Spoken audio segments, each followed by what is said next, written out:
শুনিওক সৰ্বজন কৃষ্ণত অৰ্পিয়া মন মহাভাগৱত কথা সাৰ ইষে পুৰাণৰ সূৰ্য ভকতিৰ প্ৰকাশক সমস্ত বেদৰ সাৰোদ্ধাৰ। ভগৱান বিষ্ণুৰ শৰণাগতসকল। ভগৱান বিষ্ণুৰ শৰণাগতসকল অৰ্থাৎ সূৰ্য দেৱতা আৰু তেওঁ পৰিচালিত দেৱগণ, গন্ধৰ্ব, অপ্সৰা, নাগ, যক্ষ, ৰাক্ষস আৰু সূৰ্য দেৱতা নিজে মাহৰ পাছত মাহ অন্তৰীক্ষত নিজ কৰ্তব্যত ব্যস্ত থাকে। এই বিশ্ব চৰাচৰৰ সকলোকে নিয়ন্ত্ৰণকাৰী ভগৱান হৰিৰ মায়াৰ দ্বাৰা সৃষ্ট সূৰ্য দেৱতা সকলোৰে দৃষ্টিগোচৰ হৈ থাকে। তেওঁৱেই বিশ্বত পৰিভ্ৰমণ কৰি থকা সকলো গতিশীল পদাৰ্থৰে শাসন কৰোঁতা ভগৱানকেই একমাত্ৰ সৃষ্টিৰ কাৰণো অদ্বিতীয় বুলি ধৰা হয়। সূৰ্য দেৱতাও ভগৱান হৰি একেই। তেওঁক বিভিন্ন নামেৰে নামাকৰণ কৰা হ'লেও তেওঁৱেই সকলো বেদ মন্ত্ৰৰ মূল। অনন্ত মায়াৰ গুণতে শ্ৰীহৰিক ৯ বিধ বিভিন্ন নামেৰে জনা যায়, যেনে কাল, স্থান, কাৰ্য, কাৰণ, উপায়, কৰ্তব্য, প্ৰমাণ, দ্ৰব্য আৰু ফল অথবা স্বৰ্গ। সূৰ্য দেৱতাই কালৰূপে বিশ্ব পৰিভ্ৰমণ কৰি থাকে। নিজৰ অনুচৰবিলাকক লগত লৈ সূৰ্যই ১২টা মাহত বিভিন্ন ৰাশিত ভ্ৰমণ কৰি থাকে।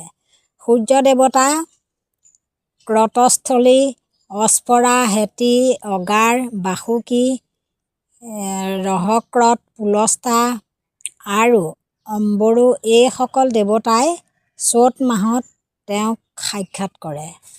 আৰ্ঘমা, পুঞ্জিকস্থলী, প্ৰহেতি, কাষ্টানীপ, আথাউজা, পলহ আৰু নাৰদ এইসকলে বহাগ মাহত ভগৱান সূৰ্য দেৱতাক সাক্ষাৎ কৰে।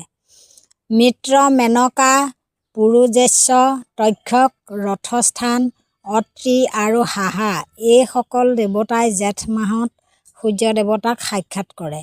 বৰুণ, ৰম্ভা, চিত্ৰস্থান, শুক্ৰ, স্বাহা, জ্ঞান, বশিষ্ঠ আৰু হুহু এইসকলে আহাৰ মাহত সূৰ্য দেৱতাক সাক্ষাৎ কৰে।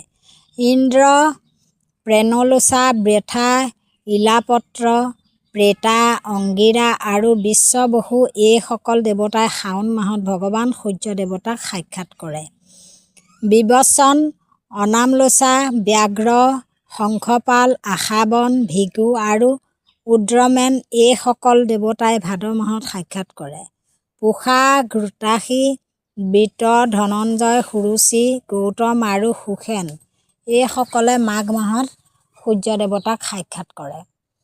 পাৰ্জন্য, সেনাজিৎ, বৰ্ষ, ঐৰাৱত, ক্ৰতু, ভৰদ্বাজ আৰু বিশ্ব এইসকলে ফাগুন মাহত সূৰ্য দেৱতাক সাক্ষাৎ কৰে। আমুষু, উৰ্বশী, বিদ্যুৎ, শত্ৰু, মহাশংখ, তক্ষক, কশ্যপ আৰু ঋতসেন এইসকল দেৱতাই আঘোণ মাহত ভগৱানক সাক্ষাৎ কৰে।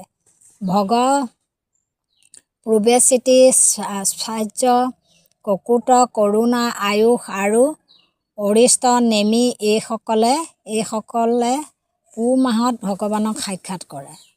ত্ৰষ্টা, ঋষিৰ পুত্ৰ, কম্বল, তিলোত্তমা, ব্ৰহ্মপেটা, শতজিৎ, ধৃতৰাষ্ট্ৰ, যমদগ্নি আৰু ঈশম্ভৱা এই 7জন ঋষিয়ে আহিন মাহত সূৰ্য দেৱতাক সাক্ষাৎ কৰে। বিষ্ণুৰম্ভা, মখাপেট, অশ্বতৰা, সত্যজিৎ, বিশ্বামিত্ৰ আৰু সূৰ্যবৰ্ষা এইসকলে কাতি মাহত সূৰ্য দেৱতাক সাক্ষাৎ কৰে। উপৰোক্ত সকলোৱেই সূৰ্য দেৱতাৰ গৌৰৱৰ স্থল। সূৰ্য দেৱতা ভগৱান বিষ্ণুৰ বাহিৰে একো নহয়। যিসকল ব্যক্তিয়ে পুৱা আৰু সন্ধ্যা কালত প্ৰত্যেক দিনাই বিষ্ণু আদিত্যৰ নাম স্মৰণ কৰে তেওঁলোকৰ সমস্ত পাপ হৰণ কৰি নিয়ে। 12 মাহ ধৰি সূৰ্য দেৱতাই তেওঁৰ ভক্তসকলক জাগ্ৰত কৰি ৰাখে। উক্ত ঋষিসকলে সামবেদ, ঋগ্বেদ আৰু যজুৰ্বেদৰ স্তুতিৰে ভগৱানক প্ৰশংসা কৰে। গন্ধৰ্বই প্ৰশংসাৰ গীত মাত পৰিৱেশন কৰে আৰু আনহাতে অপ্সৰাসকলে তেওঁৰ সন্মুখত নৃত্য পৰিৱেশন কৰি তেওঁক সম্ভাষণ জনায়। নাগসকলে সূৰ্য দেৱতাৰ ৰথখন একত্ৰিত কৰি ধৰি ৰাখে। যক্ষসকলে তেওঁৰ ৰথখন চালনা কৰিবৰ কাৰণে সাজু কৰি ৰাখে। আনহাতে শক্তিমন্ত ৰাক্ষসবিলাকে পাছফালৰ পৰা ৰথখন আগলৈ ঠেলি দিয়ে বালশিল্য নামৰ 60,000 সুপ্ৰসিদ্ধ ব্ৰাহ্মণ ঋষিয়ে সূৰ্য দেৱতাৰ সন্মুখত উচ্চ স্বৰে মন্ত্ৰপাঠ কৰি দেৱতাজনাৰ গুণকীৰ্তন কৰি থাকে। সৰ্বশক্তিমান ভগৱান হৰিয়ে, যাৰ আদি নাই, অন্ত নাই আৰু জন্মও নাই, সেইজনে এই বিশ্বক কল্পে কল্পে ৰক্ষা কৰি থাকে আৰু আছে।